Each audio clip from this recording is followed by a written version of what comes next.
মায়ামির thriller, যে ১ মিনিটের ঘূর্ণিঝড়ে মেচে গেল বিশ্ব চ্যাম্পিয়ন আর্জেন্টিনা। ঘড়ির কাঁটায় তখন অতিরিক্ত সময়ের খেলা চলছে। মায়ামি স্টেডিয়ামে পিনপতন নীরবতা, স্কোরবোর্ডে ২-২ সমতা। একপাশে বিশ্ব চ্যাম্পিয়ন আর্জেন্টিনা, অন্য পাশে রূপকথার জন্ম দেওয়া অদম্য কেপ ভার্দে। বিদায়ের শঙ্কা কি তখন গ্রাস করছে মেসিদের? কেপ ভার্দের নিচ্ছিদ্র ডিফেন্স আর অতি রক্ষণাত্মক লো ব্লক কৌশলে রীতিমতো হাঁসফাঁস করছিল আলবিসেলেস্তেরা। ঠিক তখনই কোচ লিওনেল স্কালোনির মাস্টার স্ট্রোক।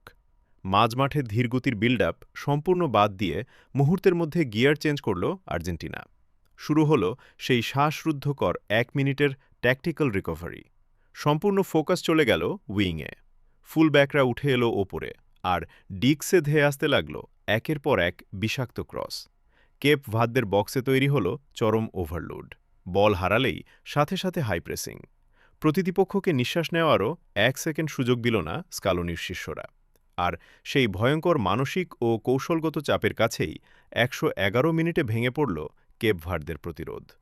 ডিনির আত্মঘাতী গোলটি কোনো ভাগ্য ছিল না, বরং তা ছিল সেই ১ মিনিটের নিরবচ্ছিন্ন সাইক্লোনেরই সরাসরি ফসল। খাদের কিনারা থেকে ফিরে আর্জেন্টিনা আবারও প্রমাণ করল কেন তারাই বিশ্ব চ্যাম্পিয়ন। ভিডিওটি ভালো লাগলে লাইক আর সাবস্ক্রাইব বা ফলো করতে ভুলবেন না। ভিডিওটি শেয়ার করে দিন সবার সাথে।